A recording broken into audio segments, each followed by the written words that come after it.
kita bercerita. Saya Anissa Al-Zuhra. Saya Siska Waru. Kami bakal nemenin waktu Anda untuk 15 menit ke depan. Nah, hari ini kita kedatangan tamu yang sangat spesial nih, sis. Tamu yang dari kemarin udah kita dia, yaitu Bapak Kepala Dinas Pendidikan Aceh, yaitu Bapak Murtalamuddin SPD MSP, yang baru saja dilantik oleh Bapak Gubernur kita, yaitu Bapak Muzakir Manaf di Anjungun Mata, Banda Aceh, sis. Iya Bapak, sebelumnya kami ucapkan selamat ya Bapak atas pelantikannya dan amanah yang diberi kepada Bapak.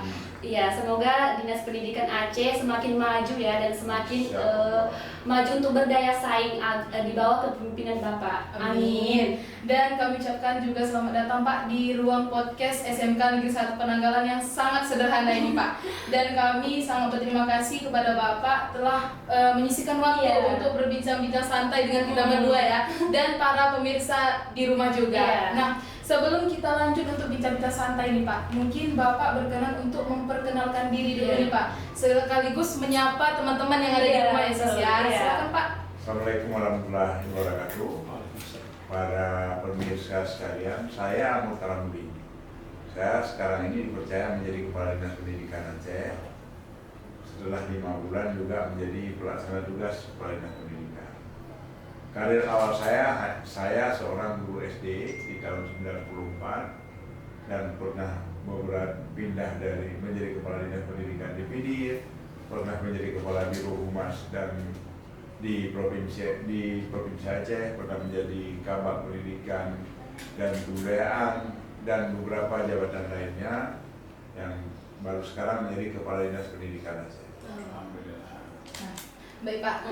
Nah, bincang-bincang santai kita kali ini sis, kita bakal mengupas dan membahas mengenai strategi pendidikan Aceh yang akan dipimpin oleh Bapak Murtalamuddin ke depannya nih sis. Iya, apalagi kan Bapak baru dilantik nih sebagai definitif Dinas Pendidikan Aceh. Tentunya Bapak memiliki strategi ya yang baru untuk pendidikan yang ada di Aceh ini. Kan juga sebagai siswa SMK atau warga SMK dan juga penonton lainnya kan Pak, penasaran strategi apa sih yang akan Bapak lakukan untuk Dinas Pendidikan Aceh ke depannya Kak? Ya, apa sih langkah strategis yang akan Bapak lakukan nih agar pendidikan Aceh mampu bersanding dan bersaing tidak hanya di tingkat nasional tetapi juga di tingkat internasional Pak? Salah satu cara adalah mendekatkan anak-anak pada pengalaman belajar, yaitu tentang bagaimana sih kalau SMA anak-anak itu harus mengenal praktek-praktek di ruang-ruang laboratorium atau di alam. Contoh yang kalau di SMK anak-anak harus banyak di ruang-ruang praktek, di ruang RPS, ruang praktek siswa maupun praktek-praktek di tempat-tempat itu. Jadi kita ubah pola kita menjadikan ruang praktek itu sebagai ruang kelas untuk memberi pengalaman kepada siswa kita, kepada kalian tentang bagaimana belajar itu dalam konteks sekalian dengan praktek. Lalu kemudian ada beberapa hal yang kita coba inovasi. Sekarang kita dorong siswa kita pada pendidikan karakter misalnya, pada hal-hal yang produktif seperti misalnya kita akan beberapa sekolah yang secara pustakanya banyak akan ada pojok baca di setiap kelas. Pojok baca di setiap kelas yang diurus oleh siswa, dijaga oleh siswa, dicatat oleh siswa yang tiap bulan bukunya kita tukar untuk mendorong anak-anak siswa kita dekat dengan buku dan literasi. Lalu kita juga akan ada beberapa strategi memperbanyak lomba, baik itu di siswa di SMK maupun di SMA, terutama pada pelajaran-pelajaran kontekstual sesuai dengan kebutuhan kerja di SMK. Misalnya nanti kalau contohnya ada kompetisi bagaimana misalnya membongkar mesin, bagaimana membuat film pendek. Jadi kita banyak adakan lomba seperti kemarin baru kita adakan lomba dengan BNN tentang sosialisasi bahaya narkoba.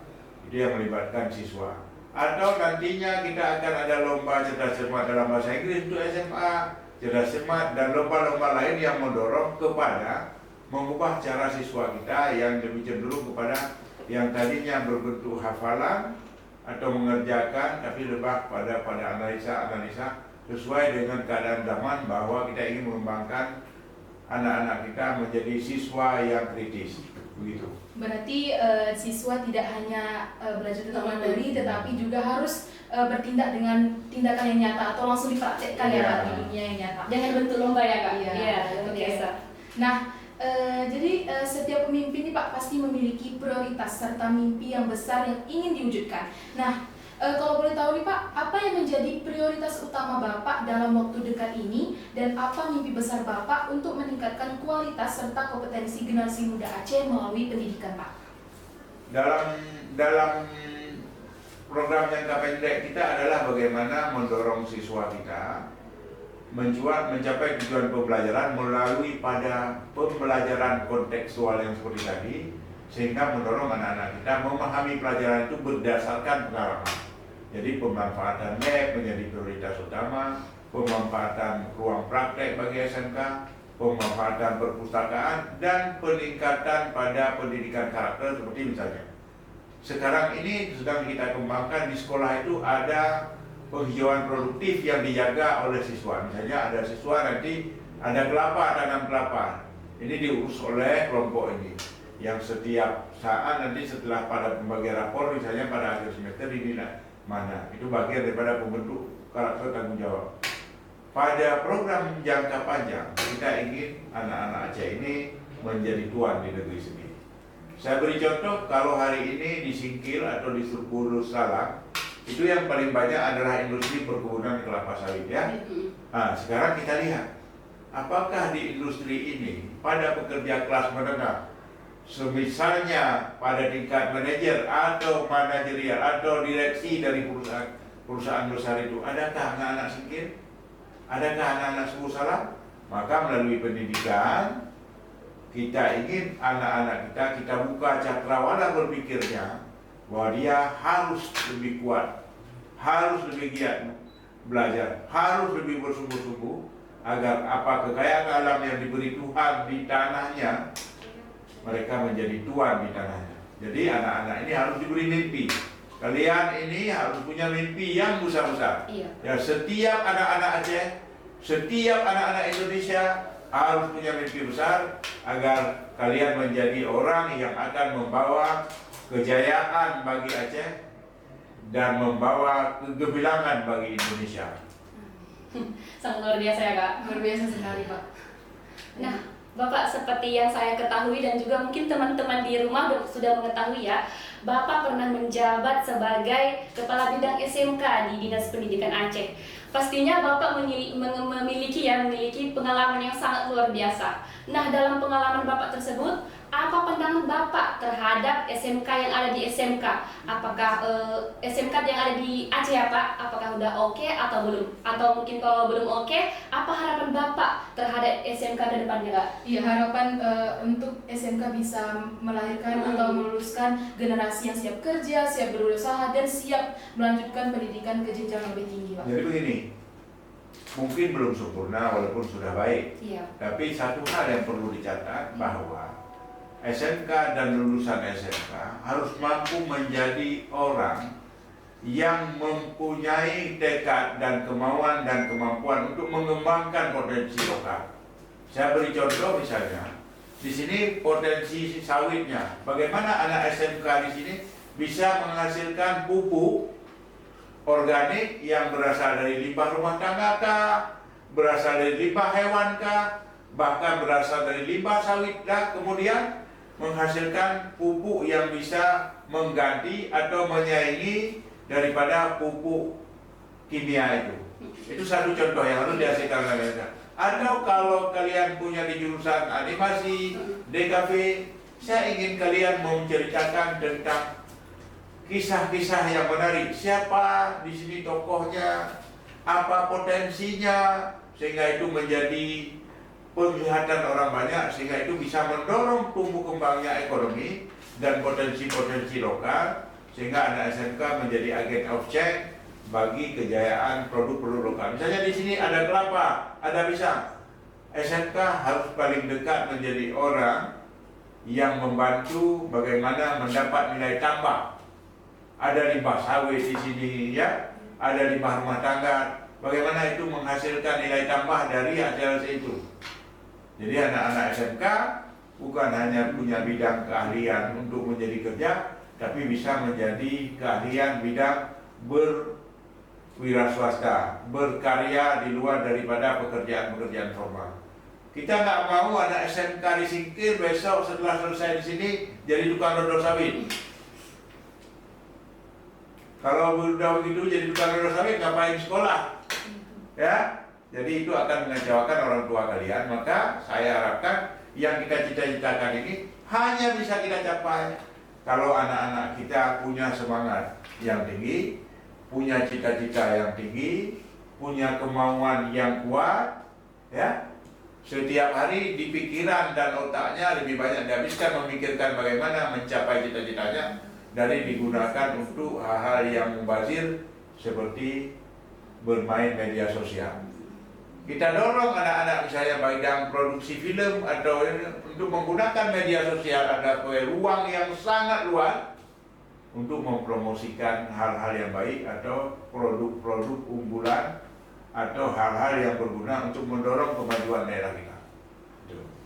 Tentunya harus bisa menggunakan sebaik-baiknya waktu dan hasil teknologi juga. Ya, teknologi dan hasil panen dari kota Aceh kita sendiri ya Pak ya. Kalau bukan kita siapa lagi yang Betul sekali. Nah, terakhir nih Pak, apa sih Pak pesan atau motivasi Bapak untuk para siswa agar tetap semangat belajar dan berani bermimpi besar Pak? Satu-satunya cara, tentukan kamu mau jadi apa. Ketika kamu mulai sekolah, kamu mau jadi apa. Tanamkan kuat-kuat di dalam jiwa kalian, kamu mau jadi kemana, mau kemana. Sama seperti kita misalnya, kita akan ke Singkil, kita akan ke Rimo, maka jalan yang kita tempuh adalah jalan menuju Rimo. Saya mau ke Tapak Tuan, maka jalan yang saya tempuh Tapak Tuan. Jadi jangan pernah anak-anak masuk sekolah dengan pikiran yang kosong. Itu sama dengan kita sedang berjalan di dalam mimpi. Jadi tekad untuk membuat kita sukses, untuk membuat kita kuat, untuk membuat kita terus bersemangat. Tanamkan apa tujuan. Ingat bahwa orang tua menyuruh kamu sekolah pasti punya mimpi walaupun dia tidak pernah bertanya. Negara memberi kalian fasilitas pendidikan, pasti ingin negara kamu menjadi orang-orang yang hebat. Tidak ada satu apapun fasilitas yang disediakan oleh negara itu hanya untuk disia-siakan. Jadi ingin anak-anaknya generasi baru setelah ini menjadi orang-orang yang bisa mengelola negeri ini, bisa memanfaatkan potensi di negeri ini, bisa jadi pemimpin di negeri ini, bisa jadi tuan bagi tanahnya ini, ya. Luar biasa sekali ya Kak motivasinya. Baik, terima kasih Pak atas waktunya dan informasi yang telah Bapak sampaikan kepada kami dan kepada pemirsa semua yang ada di rumah yang sedang menonton podcast ini ya. Mungkin singkat sekali sekali banget ya waktu kita bisa ngobrol bareng sama Bapak langsung kan, langsung. Padahal ini adalah salah satu peluang dan kesempatan luar biasa. Tapi kan Bapak juga mungkin memiliki kesibukan lainnya. Tapi walaupun ini singkat, tapi perbincangannya itu sangat bermakna ya. Sangat bermakna sekali Siska. Karena apa yang disampaikan Bapak Murtalamuddin tadi bisa menjadi motivasi, inspirasi, serta menjadi dorongan baru kepada insan pendidikan Aceh. Amin. Nah, untuk teman-teman juga, marilah kita bersama-sama mendukung visi misi Bapak Kadis ini untuk membuat Aceh kita ini semakin maju dan semakin bisa berdaya saingnya, Kak. Kita wujudkan bersama-sama Bapak Murtalamuddin. Baik, kami selaku host pamit undur diri. Saya Anissa Alzura. Saya Siska Waru. Sampai jumpa di Ruang Podcast, Ruang Kita Bercerita. Assalamualaikum warahmatullahi wabarakatuh. Dadah.